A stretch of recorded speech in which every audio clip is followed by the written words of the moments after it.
नमस्कार, मैं हिमांशु मिश्रा। उत्तराखंड बुलेटिन में आपका स्वागत है। खबरों का सिलसिला शुरू कर रहे हैं। कोविड-19 से पीड़ित मरीजों को मदद देने के लिए डीआरडीओ ने कई बेड के इंतजाम किए हैं। डीआरडीओ ने एक 500 बेड का अस्थायी कोविड अस्पताल तैयार किया है, जिसका उद्घाटन उत्तराखंड के सीएम तीरथ सिंह रावत ने किया है। मौके पर सीएम ने अस्पताल का निरीक्षण कर तमाम व्यवस्थाओं के बारे में एम्स प्रशासन से जानकारी ली है। बता दें कि अस्पताल का संचालन एम्स प्रशासन के द्वारा किया जाएगा। अस्थायी अस्पताल में 400 बेड ऑक्सीजन और अन्य सुविधा युक्त बनाए गए हैं।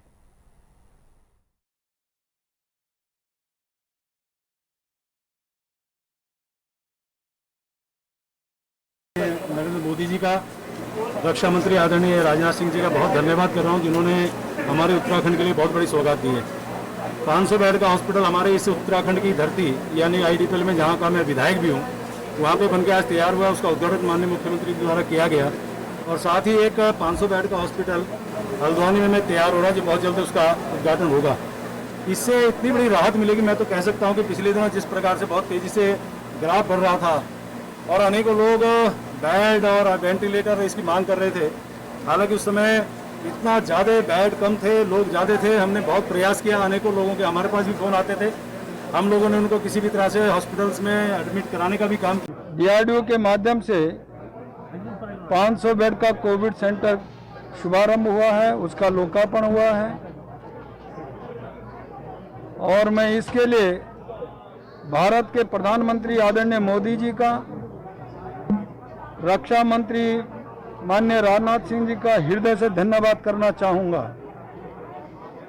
जिनके कारण आज यह हॉस्पिटल तैयार हुआ है। और साथ में डीआरडीओ के जो चीफ हैं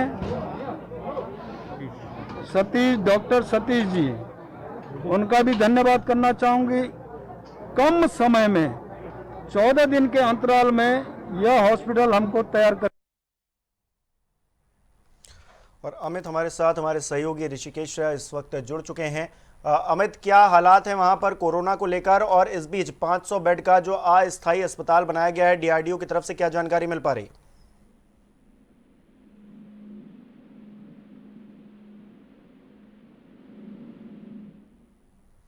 अमित, मेरी आवाज आप तक पहुंच रही है?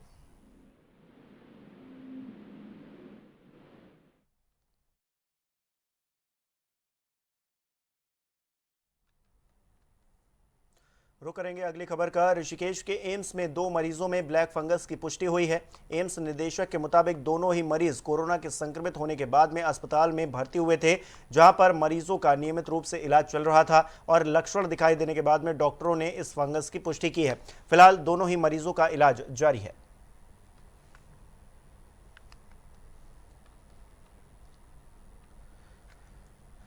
तो ब्लैक फंगस के 2 मामले सामने आए हैं ऋषिकेश से भी, और दोनों ही मरीज कोविड का इलाज उनका चल रहा था अस्पताल में। इस दौरान डॉक्टरों ने इस बात की पुष्टि की है कि उनके अंदर ब्लैक फंगस भी पाया गया है और उसका भी अब इलाज चल रहा है दोनों मरीजों का। तो ब्लैक फंगस के मामले लगातार सामने आते जा रहे हैं और ये बेहद ही जानलेवा भी बताया जा रहा है, और इसको लेकर लगातार रिसर्च जारी है कि आखिरकार क्या कारण है इसके होने के और इलाज क्या है। वहीं कोरोना काल में जहां पर एक तरफ लोग सेवाएं, जो स्वास्थ्य सेवाएं हैं, वो नहीं पहुंच पा रही हैं और इस समय में लोगों तक स्वास्थ्य सेवाएं पहुंचाना बहुत बड़ी चुनौती भी है। अब उत्तरकाशी में प्रभारी मंत्री अपने कार्यालय से वेपोराइजर और ऑक्सीजन के वाहन को हरी झंडी दिखाकर उन्होंने रवाना किया है। मंत्री गणेश जोशी का कहना है कि सरकार के इस सहायता वाहन से लोगों को खासा राहत मिलेगी। तो तस्वीरें भी हम आपको लगातार दिखा रहे हैं। वहां पर स्वास्थ्य सेवाओं को किस तरह से दुरुस्त किया जाए, इसको लेकर लगातार प्रयास किए जा रहे हैं और स्वास्थ्य सेवाओं को बढ़ाने के लिए मंत्री जी ने गाड़ी को हरी झंडी भी दिखाई है और ये आप देख पा रहे हैं जिसमें दवाइयाँ, इंजेक्शन वगैरह सब जो कि ज़रूरी चीज़ें हैं, स्वास्थ्य से जुड़ी हुई हैं, उनको रवाना किया है। और ये सब अब जो मरीज़ आ रहे हैं उनके लिए काम आने वाला है।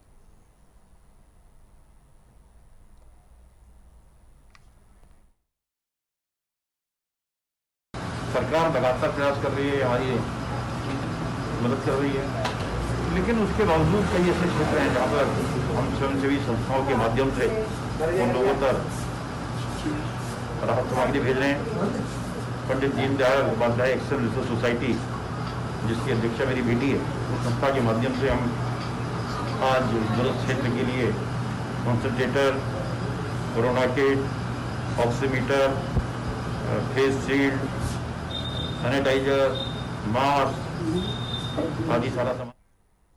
हरिद्वार में ज्वालापुर विधानसभा के भाजपा विधायक सुरेश राठौर का एक वीडियो धमाके के जरिए जो है धमकाया उनको जा रहा है। विधायक ने आरोप लगाते हुए बताया कि ज्वालापुर कोतवाली में एफआईआर दर्ज करवाई गई है और उन्हें अश्लील वीडियो का डर दिखाकर 30 लाख रुपए की मांग की गई है। विधायक की शिकायत पर पुलिस ने केस दर्ज करते हुए इस मामले में 5 लोगों को गिरफ्तार कर लिया है। फिलहाल विधायक की शिकायत पर आरोपियों के खिलाफ कई धाराओं में केस दर्ज है और आगे की कार्रवाई की जा रही है। विधायक जी द्वारा एक प्रार्थना पत्र दिया गया था, जिसमें यह उल्लेख किया गया था कि उनकी सामाजिक राजनीतिक प्रतिष्ठा को डोमिल करने की नीयत से 3 व्यक्तियों के द्वारा एक महिला को लेकर के साथ में साज करके और कोई एक वीडियो बनाई गई है और उसके माध्यम से उनके द्वारा पैसे की डिमांड की जा रही है।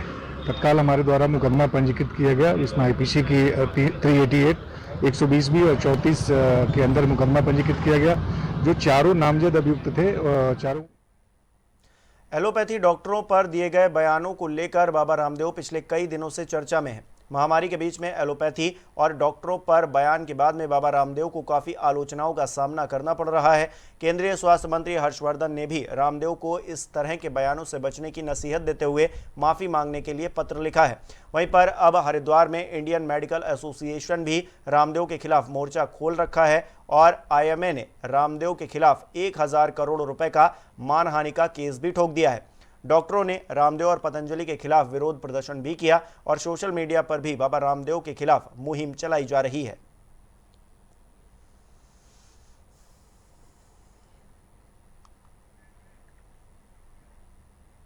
कोरोना काल में जरूरतमंदों तक हर तरह की मदद पहुंचाने की कोशिश की जा रही है। हरिद्वार में रक्तदान शिविर लगाया गया ताकि लोगों की मदद की जा सके, लेकिन इधर के कुछ दिनों में 1 यूनिट खून जुटाना भी काफ़ी मुश्किल होता हुआ नजर आ रहा है। रक्तदान के लिए युवा बिल्कुल भी आगे नहीं आ रहे।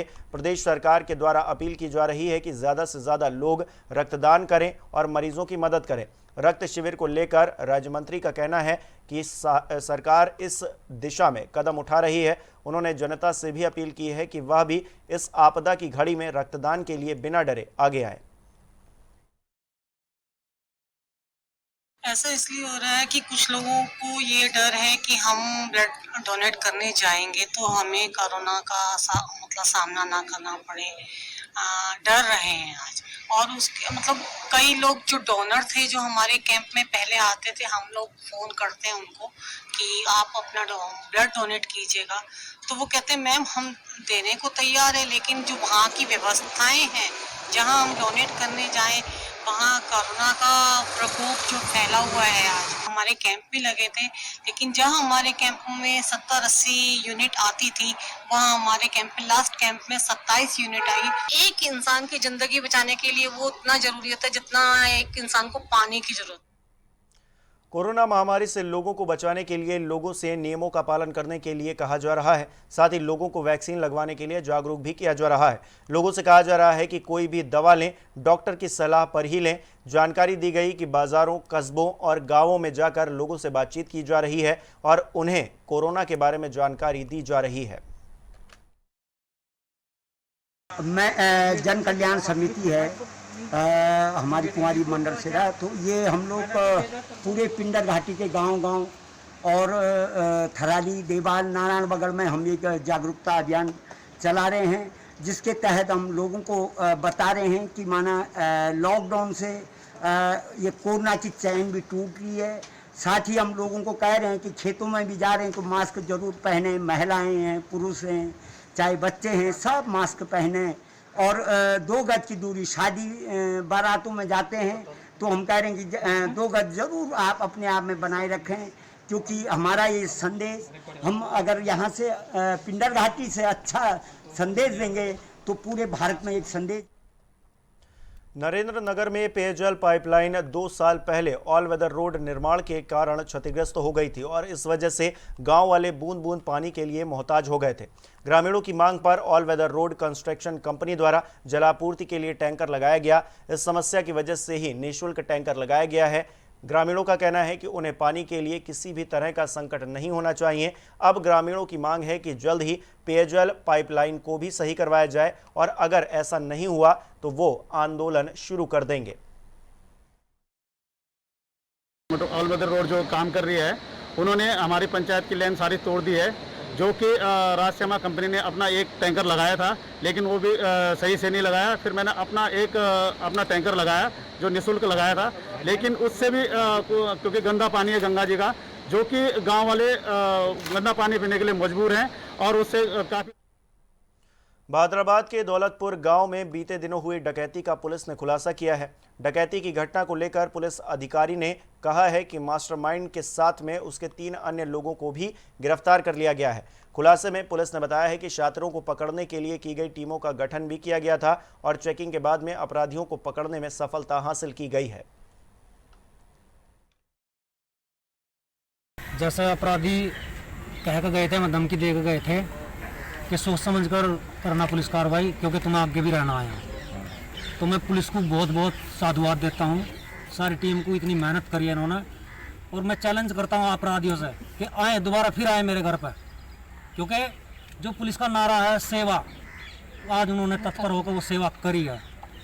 जो उनका नारा है मित्रता, वो उन्होंने निभाई है।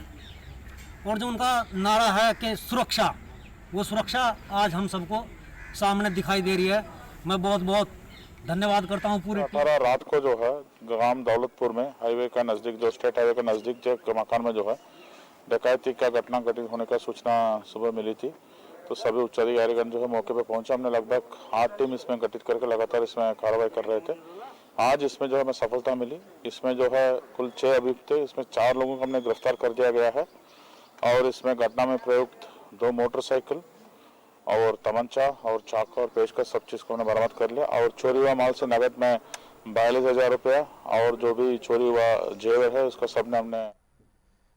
लालकुआं पहुंचे एसडीएम विवेक राय ने तहसील परिसर में कोरोना को लेकर जागरूकता अभियान चलाया, जहां पर अधिकारी ने कई बीएलओ को प्रशिक्षण देते हुए रोग प्रतिरोधक क्षमता बढ़ाने की दवा को घर घर जाकर वितरण किया है। एसडीएम ने यह भी कहा कि अब घर घर में जाकर कोरोना महामारी पर प्रभावी रोकथाम के प्रयास के तहत उन्हें रोग प्रतिरोधक क्षमता बढ़ाने वाली दवा का वितरण करना है ताकि लोगों की मदद की जा सके।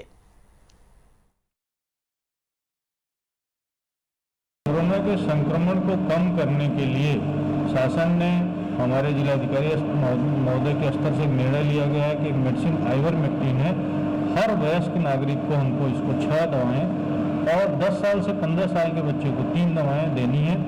साथ ही जो गर्भवती महिलाएं हैं, बच्चे को स्तनपान करने वाली महिलाएं हैं, लीवर रोग से पीड़ित हैं और 2 साल से छोटे बच्चे हैं, उनको नई दवा खिलानी है।